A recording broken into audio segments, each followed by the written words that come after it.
OG lightweight fans, we have a fight for you coming up this weekend. Raging Al Iaquinta is back and in action. He's going to be taking on King Bobby Green.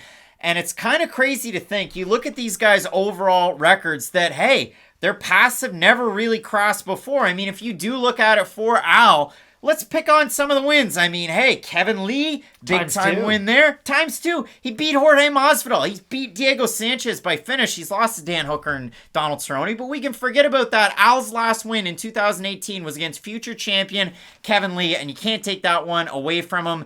He lost the decision in submission underground to Mike Perry earlier on in 2020. Like, that's all I can say about Al lately, other than the fact that he has a podcast with Al Iaquinta Realty from Twitter. You know him as Aaron. But, yeah, I don't have a whole lot more to say about Al. Sometimes he's featured in Instagram stories when him and Aljamain Sterling go to Georgia with Merab Dvalishvili. And if you could be a fly on the wall of those parties, I bet they're absolute insanity. But other than that, with Al, I expect him to be in fight shape. I expect him to be fight ready. And sometimes you win fights against Kevin Lee a couple of times. And sometimes you get weird title fights against Khabib Nurmagomedov because the commission believes in the UFC's rankings. And that's just silliness. Oh! And it's in that, this fight's in that state, but none of those things all go together. Bobby Green has been very, very active lately and put on a good case and a good showing in his last fight against Rafael Fiziev, where he turned it on at the end of that fight, and man, was that ever a fun one to watch. That was a phenomenal fight, and that really is the thing about Bobby Green. Has he ever been in a boring one? Because I certainly can't think of one off the top of my head. Too many shoulder rolls, maybe? But even that's fun to watch. Like, I could just watch Bobby Green be defensive for 15 minutes and probably really enjoy it. Green does have a really unique way of boxing, and that's what everybody's going to mention. He does have that really unique shoulder roll. He does like to counter with hooks off that shoulder roll, and it does accentuate his power quite a bit because it helps his momentum because he'll roll with a shot and then respond with power on that back hand. And he's a really unique fighter because he's got a good jab from both stances too. I don't really think he gets credit for that because a lot of boxers are known for they only fight from this style or they fight orthodox or southpaw and they won't switch styles as much. I know it's a lot more prevalent nowadays in boxing, but for the longest time you were just kind of set in your ways. With Bobby Green, he is able to fight from an orthodox and a southpaw position and he's got good output from both. Like, how many times have we talked about a guy like Wonderboy Thompson where it's like, hey, from orthodox he's got good techniques, but they're a little bit different than what he does from southpaw. He is a slightly different fighter from both stances. With Green, it's just a crazy amount of boxing volume no matter what he does, and that's why his fights are always so fun. And in the Fiziev fight, you did see him struggle early on against the more explosive Muay Thai fighter. He had trouble because with Green, he's not the fastest guy in the world. He doesn't have crazy knockout power, but he's got really good timing on his shots. If you do jump in and out of range, he's somebody who will time you on your way in and then start to mount volume on you when you try to exit that range. So he does have that really fan-friendly style, and that's why I think this could be fight of the night when things are all said and done. I know it's been a good layoff for Al Iaquinta, and he hasn't been the most active throughout this later stage of his career, but you can't forget about what the things Al's really good at. He's a great counter wrestler. He's got phenomenal takedown defense. He's a very active fighter, and this is the thing I'll say.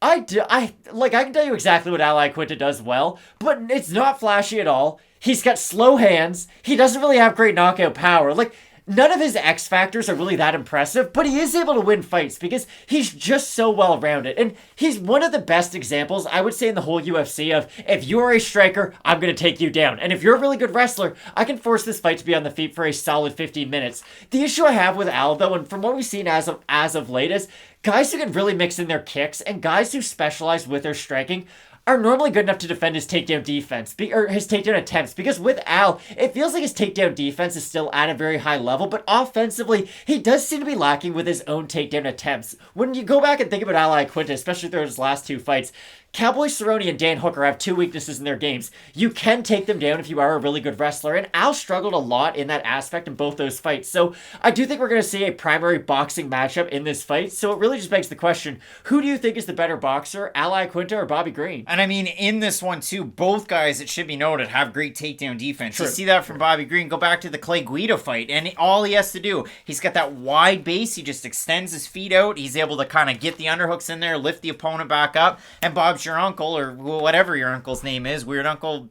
Jim.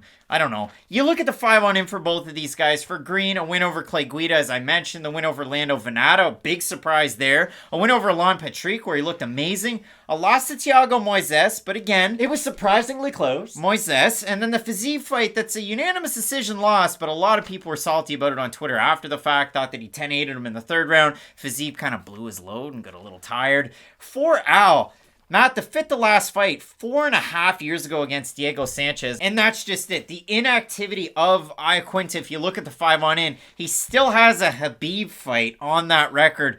How many fights did Khabib have after that? Many, but not for Al. Al didn't really fight a whole lot after that one. So the inactivity does scare me a little bit. I look at the odds. They open fairly close. Green a -130 favorite, -171 right now. For Raging Al Iaquinta, open a +110. He's a +141. They both only had 3 fights since then. Yeah, but I mean, one guy's been retired for quite a while. Still, I'm just saying. Like, they've had specials about his retirement. For Al, he's got a show, and I like it. And he answers questions and takes calls. He's like the next Ariel Helwani. But I look at the Tapology votes for this one. 1,168 total votes, 62% Green, 87% by decision. For the 38% that have Al, 83% by decision. Maybe you want to hang your hat on that decision prop. I'd be fine with that too. You talked about it. Neither one of these guys have finished fights all that recently. I mean, for Al, again, you can call me Betty. Betty, you can call me Al. 4.5 years ago, he finished Diego Sanchez, and that's when a lot of people thought Diego was done, so there is that. But I like Bobby Green in this fight. The activity I like.